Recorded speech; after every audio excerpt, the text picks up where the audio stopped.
اگر ہم امیر ترین شخص کی بات کریں تو آج کل لوگوں کے دماغ میں صرف ایلان مسک، جیف بیزوس، بل گیٹس اور بہت سے امیر لوگوں کے نام آتے ہیں، مگر تاریخ میں کیا ان سب سے بھی کوئی امیر شخص گزرا تھا؟ بات ہے 1280 کی، جب افریقہ کی سلطنت مالی میں ایک بچہ پیدا ہوتا ہے اور اس کا نام موسیٰ رکھا جاتا ہے، مگر اس وقت یہ کوئی بھی نہیں جانتا تھا کہ بڑا ہو کر یہ بچہ تاریخ کا سب سے امیر ترین انسان بننے والا ہے۔ MKTV کی ویڈیوز میں ایک بار پھر سے خوش آمدید۔ دوستو، منسا کا مطلب مالی میں سلطان کا تھا، یعنی کہ بادشاہ۔ جو بھی اس وقت کا سلطان ہوا کرتا تھا اسے منسا کہہ کر بلایا جاتا تھا۔ جب مالی کے سلطان یعنی منسا ابو بکر کے دل میں خیال آیا کہ کیوں نہ اسی مالی سلطنت کو اور بھی بڑا کیا جائے، اور اٹلانٹک اوشین کے دوسری طرف کوئی جگہ موجود ہے تو کیوں نہ وہاں پر بھی قبضہ کیا جائے۔ اسی چیز کو مد نظر رکھتے ہوئے منسا ابو بکر نے بہت سے نوجوانوں سے بھری ہوئی کشتیاں اٹلانٹک اوشین میں بھیج دیں۔ بہت سے جان بازوں سے بھری ہوئی وہ 200 کشتیاں سمندر میں نکل تو پڑی تھیں زمین کی تلاش میں، مگر قدرت کو شاید کچھ اور ہی منظور تھا۔ بہت سا وقت گزر چکا تھا مگر مالی کی سرحد پر کوئی بھی کشتی آتی ہوئی دکھائی نہیں دے رہی تھی۔ مگر پھر ایک دن بہت ہی خستہ حالت میں ایک چھوٹی سی کشتی مالی کی سرحد پر آتی ہوئی دکھائی دی۔ جیسے ہی وہ سرحد پر پہنچی تو اس کے کپتان سے پوچھا گیا کہ تمہاری اس حالت کا ذمہ دار کون ہے؟ تو اس کشتی کے کپتان نے بتایا کہ وہ ایک بہت بڑے طوفان میں گھرے ہوئے تھے، جس طوفان نے تمام کشتیوں کو سپرد سمندر کر دیا۔ اس طوفان کی خبر سن کر منسا ابو بکر کو بہت ہی دکھ ہوا اور ان کے ارادوں پر پانی تو پھر گیا تھا، مگر ان کی ہمت میں ذرا سا بھی فرق نہیں آیا تھا۔ اس بار منسا ابو بکر نے خود سمندر کے اس پار جانے کا فیصلہ کیا، مگر اب سوال یہ تھا کہ سلطان کے جانے کے بعد مالی کی سلطنت کو کون سنبھالے گا؟ تو سلطان نے اپنے ایک بھروسے مند آدمی موسیٰ کو مالی کی سلطنت سنبھالنے کا حکم دے دیا کہ جب تک سلطان مالی واپس نہیں آ جاتے تب تک مالی کا سلطان موسیٰ کو ہی سمجھا جائے گا۔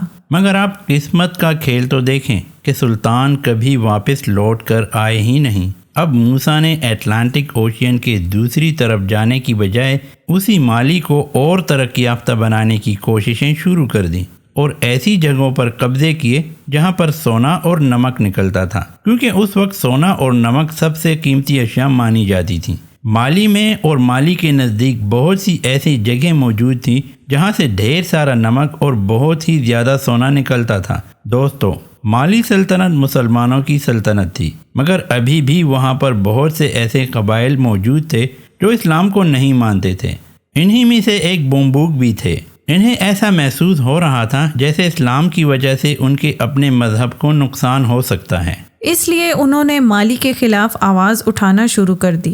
دوستو، منسا موسیٰ نے قتل و غارت کرنے کی بجائے ان سب کو اپنا اپنا مذہب الگ کرنے کی اجازت دے دی۔ اب مالی سلطنت اور اس کے ارد گرد جتنے بھی ایسے ملک موجود تھے جو اسلام کو نہیں مانتے تھے، وہ اب اپنا اپنا مذہب اپنی اپنی مرضی سے چلا سکتے تھے۔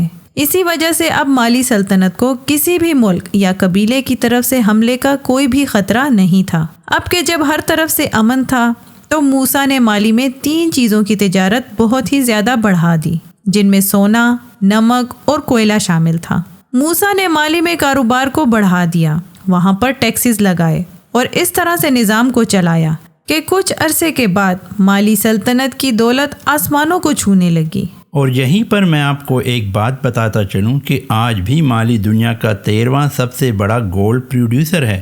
منسا موسیٰ کے دور میں جس نمک کی تجارت ہوتی تھی وہ کوئی خاص نمک نہیں، بلکہ یہی نمک تھا جو آج بھی ہم استعمال کرتے ہیں۔ مگر اس وقت نمک صرف ذائقے کے لیے نہیں بلکہ بہت سے کھانے پینے کی اشیاء کو بچانے اور ٹھیک رکھنے میں بھی کام آتا تھا۔ یہی وجہ تھی کہ اس وقت نمک کی قیمت بہت ہی زیادہ ہوا کرتی تھی۔ کولا پھل ایسا پھل تھا جو ریگستان میں پیاس لگنے سے بچاتا تھا، اور یہی وجہ تھی کہ نمک اور کولا پھل کی تجارت سونے سے کچھ کم نہیں تھی، کیونکہ اس وقت ان 3 چیزوں کی ڈیمانڈ بہت ہی زیادہ تھی۔ تو اس لیے موسیٰ نے ان پر بہت ہی بھاری ٹیکس لگایا ہوا تھا۔ اسی نظام کو موسیٰ نے اتنا بیلنس کر کے چلایا کہ کرتے کرتے وہ اس قدر امیر ہو گیا کہ آج بھی اگر ہم اس کی دولت کا اندازہ لگانے کے لیے بیٹھیں تو شاید ہم گنتی ہی نہ کر سکیں۔